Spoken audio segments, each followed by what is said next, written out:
week after Donald Trump entered the White House for the first time in January 2017.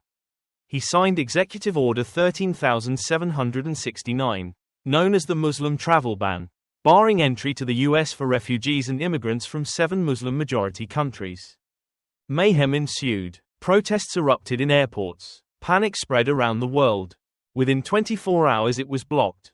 There is imminent danger that there will be substantial and irreparable injury to refugees and other individuals from nations subject to the order.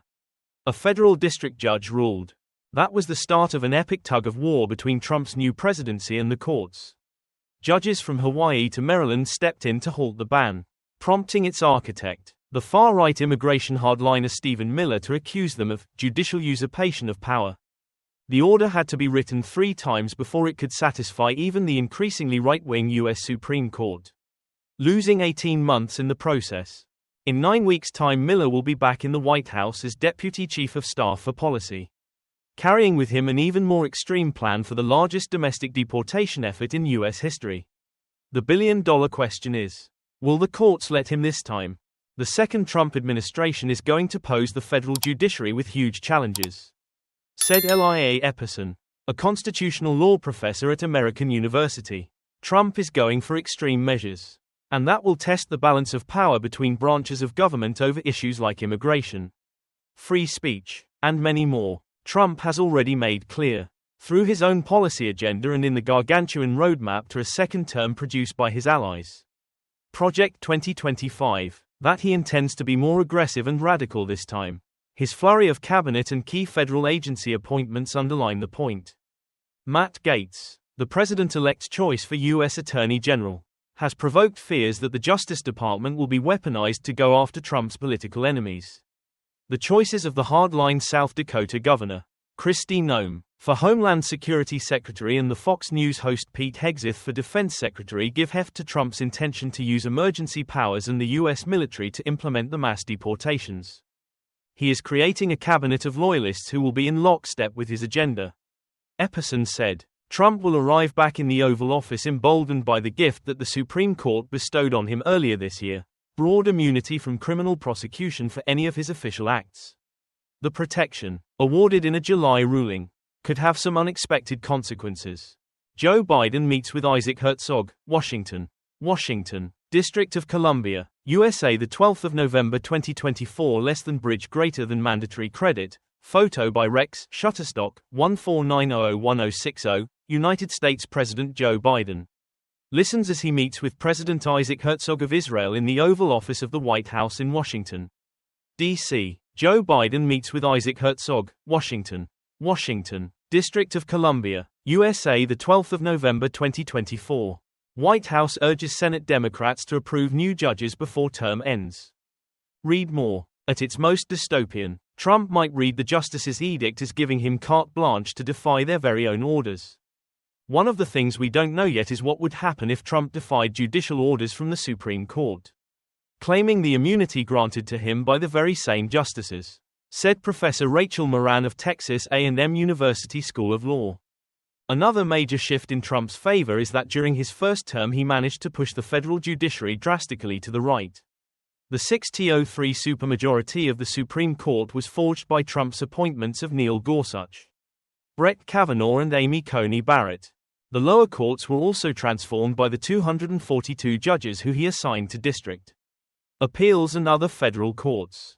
If Trump keeps up that frenetic pace over the next 4 years, he will succeed in appointing more than half of all federal judges. Among his first-term appointments were 54 appeals court judges, second only to Supreme Court justices in the power they wield. And of those, Trump placed no fewer than 10 judges on the 29-strong Ninth Circuit Court of Appeals in San Francisco, which is traditionally seen as a liberal bastion. That in itself could be significant over the next 4 years. During Trump's first term, the Ninth Circuit was by far the most popular route through which to challenge the administration.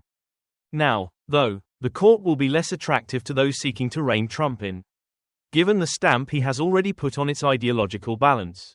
Meanwhile, Biden is scrambling to complete as many judicial approvals as he can before he leaves office, and has already confirmed 215. That will restore some equilibrium. But it will not erase the fact that Trump will begin his second term facing a far more friendly judiciary than in his first.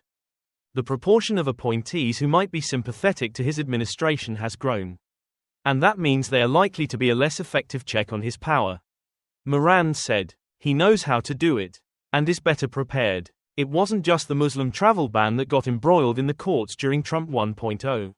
Several of his signature policies, including family separation of undocumented migrants at the Mexican border and inserting a citizenship question in the U.S. Census, were stymied. A study by the nonpartisan think tank the Institute for Policy Integrity, comparing how successive administrations fared when they introduced major new rules, found that the Trump administration was challenged legally at a far higher rate than any previous administration going back to Bill Clinton in the 1990s.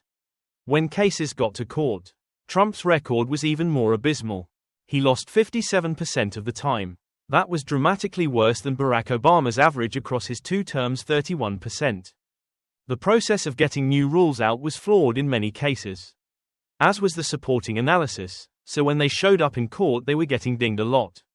Said Don Goodson, the Institute's deputy director, the travel ban got such a beating in federal courts in part because Trump's White House showed a disdain for basic procedural guardrails designed to ensure that the government acts in rational and beneficial ways. Miller and Steve Bannon, Trump's then chief strategist, my two Steves, as he affectionately dubbed them, overruled experts in the Department of Homeland Security and ignored the Office of Legal Counsel, which is normally routinely consulted. A similar dismissive attitude was shown across the Trump administration towards basic requirements set out in the Administrative Procedure Act, such as the need to give the public a chance to comment on all policy proposals. Those guardrails are still in place, which carries a warning for Trump and team. Should they show as much disregard for the rules as they did last time, they are likely to suffer another bloody nose.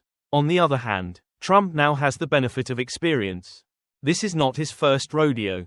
He knows how to do it, and is better prepared, Epperson said. Epperson sits on the National Board of the American Civil Liberties Union, ACLU, which was at the forefront of the fight against the Muslim travel ban. The ACLU filed 434 actions against the first Trump administration, and is already gearing up to be similarly adversarial come January. Litigation is going to be critical, Epperson said. Will there be 100% wins in cases protecting civil rights and liberties? No, but will there be a good chance that the courts serve as one of several lines of defense? Yes.